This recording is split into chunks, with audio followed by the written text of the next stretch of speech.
आमेर के शासक मानसिंह के भाई माधो सिंह के द्वारा करवाया गया था। तो विद्यार्थियों, माधो सिंह जो है कछावा राजपूती है, मानसिंह जो है उन्हीं के भाई है, और आमेर के कछवा राजपूतों का ही हमारे भानगढ़ पर शासन रहा है। यह है अलवर जिले में स्थित है। कहां है? अलवर। इसे भूतों का गढ़ कहा जाता है। अच्छा, क्यों कहा जाता है भाई? इसके पीछे तो एक बहुत अच्छी कहानी है कि आखिर भानगढ़ को भूतों का गढ़ क्यों कहा जाता है। दरअसल में जब हम भानगढ़ जाते हैं, भानगढ़ की स्थितियां देखते हैं, वहां पे आस पड़ोस के लोगों से जब कहानी सुनते हैं तो वो क्या बताते हैं यहाँ के बुजुर्ग कि जो भानगढ़ है ना, यहाँ पे कभी एक रतन सिंह नाम के राजा का शासन था और उनकी पत्नी थी रत्नावती, और रत्नावती बहुत सुंदर थी। और यहाँ पर एक सिंधु सेवरा नामक तांत्रिक निवास करते थे। देखिए, चित्तौड़गढ़ में रतन सिंह राजा थे और यहाँ पर राघव चेतन वो भी तांत्रिक था, बंगाल का काला जादू जानता था। और यहाँ पर सिंधु सेवरा वो भी तांत्रिक था, वो भी बंगाल का काला जादू में एक्सपर्ट व्यक्ति था।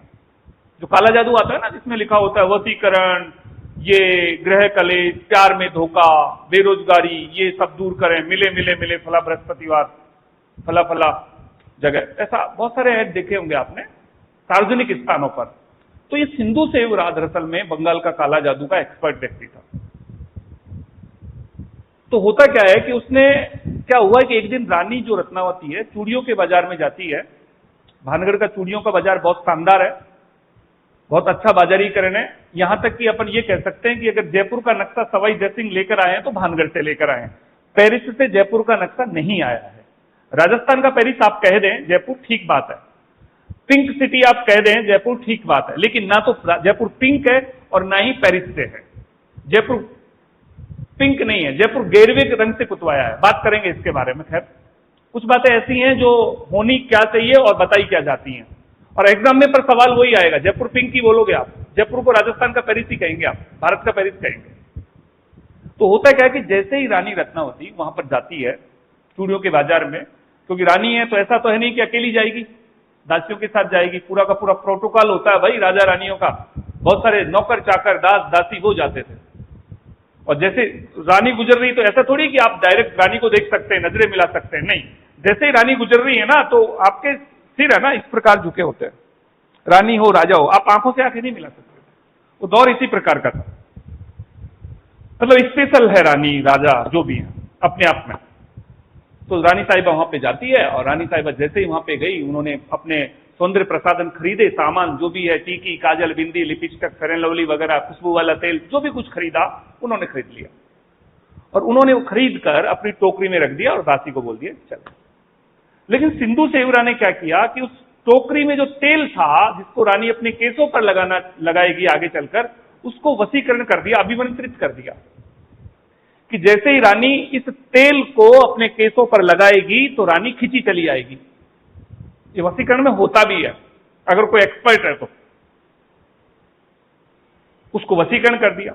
दरअसल में अब यहां पर एक बड़ी बात क्या हो जाती है कि जैसे ही दासी तेल लेकर जा रही थी, उस सारे के सारे सामान को लेकर चल रही थी, तो टकरा जाती, ठोकर लग जाती पैर में। पहले छोटे थे ना अपन, अपने भी बहुत ठोकर लगती थी, और वो सारा का सारा जो टोकरी थी गिर जाती है। जैसे ही टोकरी गिरी, सारा का सारा सामान गिर गया, तेल की शीशी भी गिर गई। तेल की शीशी कांच की थी और वो चट्टान पर गिर गई। चट्टान पर पूरा तेल फैल गया। अब दरअसल में होता क्या है कि उसने तेल को अभिमंत्रित कर दिया था, तो अब चट्टान सिंधु सेवरा नामक तांत्रिक के पीछे पीछे चल दी, और आगे चलकर उस चट्टान ने सिंधु सेवरा को दबा लिया। और जैसे ही उसने उसको दबाया तो सिंधु सेवरा ने पूरे भानगढ़ को नष्ट होने का श्राप दे दिया कि मैं तो जा ही रहा हूं, पूरा भानगढ़ भी नष्ट हो जाए। तो आज भी यहां पर जो आवाज आती है रात के समय में, दिन के समय में, साए साए, तो ये उन लोगों की आवाजें हैं जो वहां पर अकाल मृत्यु को प्राप्त हुए थे। और ये अकाल मृत्यु को प्राप्त हुए तो उनकी आत्माएं यहां पर भटक रही हैं, और इसी कारण भानगढ़ को भूतों का गढ़ कहा जाता है। और अब